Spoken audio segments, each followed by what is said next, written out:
Poison Rose is a new VOD movie from who else that bears the distinction of having an all-star cast. If it was 1997.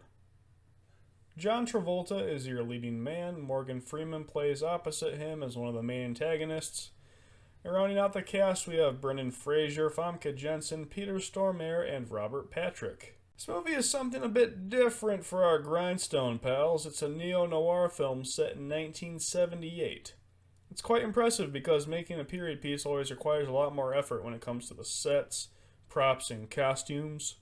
And effort isn't something we've come to expect from the movies these guys pick up. Truthfully though, this movie wasn't that bad.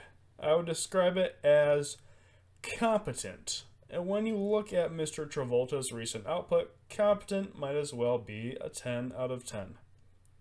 I can give some mild praise to a lot of this movie.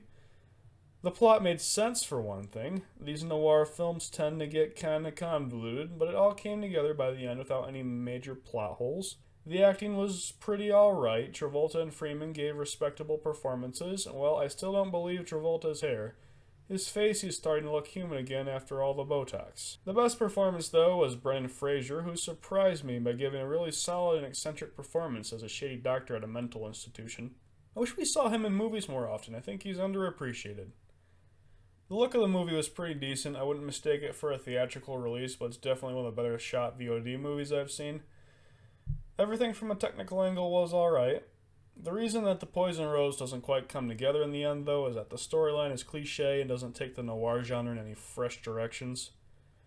Film noirs are similar to westerns in that they both have some very specific rules, if you will. There are certain character archetypes and story characteristics that you almost have to include in these films for them to fit in the genre. For example, in a film noir, you're going to have things like a tough guy leading man who's probably a detective and he's got a dark edge to him. It's going to be a complicated plot involving some kind of crime, probably a murder, overwritten voiceover full of weird turns of phrase, a femme fatale who isn't what she seems, and a murky sense of right and wrong. The movie might be black and white, but the morality isn't. And Venetian blinds, you need those too. Now, The Poison Rose has all these film noir elements. It's a by-the-book take on the genre, but we've seen movies like this before. If you're like me, you've seen many of them. If you're going to make a film noir in 2019, you need to be subversive.